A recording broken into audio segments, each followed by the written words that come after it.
Well, you've seen this during the daytime, but I thought since I just got done having a nice meal that I would get out and walk before I go home and sit. The worst thing to do is to eat later at night, but I've been so busy in the workshop that I thought I would show you this memorial fence for veterans at nighttime.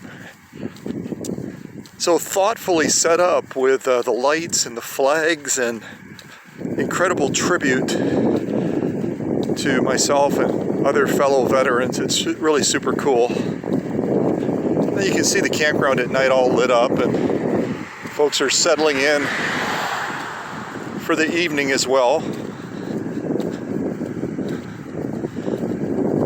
And I'm feeling the dampness in the air. It's cooled off a lot. It's about 71 degrees right now, but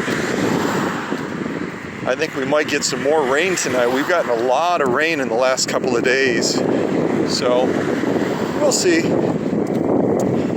But isn't this a fitting tribute to veterans? And your city or your town, depending on where you're at, may have something similar to this, but I think it's incredibly unique. And as the mayor said today, I'm on that board for reviewing property values and that, and he said, I think we're still really much a hidden secret. I think a lot of people still haven't discovered the beauty of Oconto. And I told him, I said, Mayor, I've been sharing it with the world.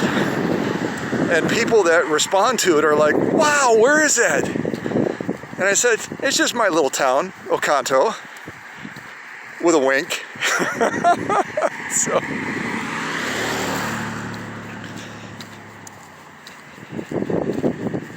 So I'm burning off some of that Chinese food right now.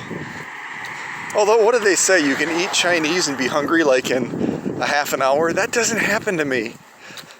I'll probably get back and have a can of pears or something like that. So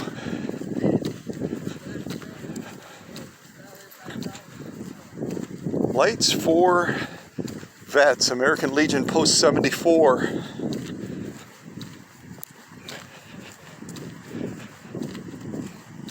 And off in the distance there to the left, you can see our water tower, which also has history on the bay on it. Again, I think it's so fitting that I ended up landing in this community. I mean, vintage sewing machines being restored and sent around the world from a community with, the name Oconto, history on the bay. It just fits, doesn't it? It just totally fits. Well, I hope you enjoyed this. I've got a ways yet to go, but I don't think I had shown you this at nighttime. Maybe last year when I showed you the Christmas lights, but it sure looks different at night, doesn't it? You can see the beautiful river over there as well. I agree, Mr. Mayor. Oconto is still very much a well-kept secret, but I'm trying to get the word out. Take care, everybody. God bless you. Bye.